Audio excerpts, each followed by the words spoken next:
When it comes to a budget crisis, Arizona is about as bad as it gets. Only California ranks worse. So how did our state get to the brink of financial ruin, and is there a way out?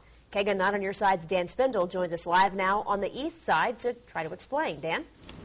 Well, Jennifer, folks like you and me, people in our viewing audience, they head out to banks and financial institutions each and every day. They're applying for mortgages, they get car loans, they get credit cards and other lines of credit. What if I told you the state of Arizona is doing the exact same thing? They're borrowing money from Bank of America just to keep running. This is not some sort of hypothetical situation, an analogy. It is a reality for our state that is facing a looming $2+ billion budget deficit.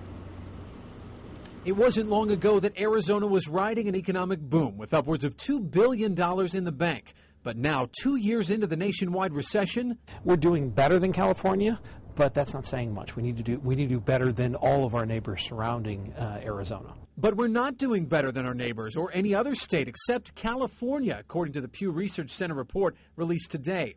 State Treasurer Dean Martin explained to me that Arizona actually ran out of money back in April. Since then, the state has been drowning in red ink, borrowing money from Bank of America, to be exact. They've agreed to buy up at least $500 million worth of our IOUs just to keep the lights on. According to the Pew Center report, Arizona's lawmakers relied on one-time fixes to balance its budget instead of making long-term changes.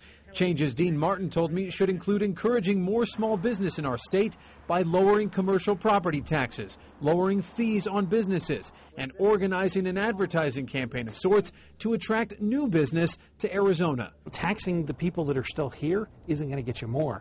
Getting people in that will fill those homes, fill those office places, that's what we need to be focusing our efforts on. Even though things are bad, Arizona is the most resilient of all the states that are facing this whole housing crisis.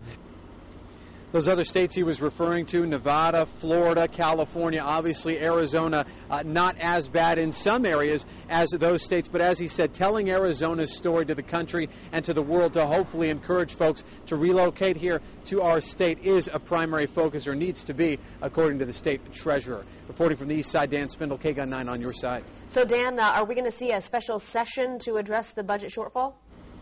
Well, it's scheduled for sometime next week, and this Pew Research Institute study obviously said that lawmakers have done too much to put a little Band-Aid on a lot of these problems. They need to work on long-term solutions, so we'll see what they can come up with in the next week or two. Jennifer. All right.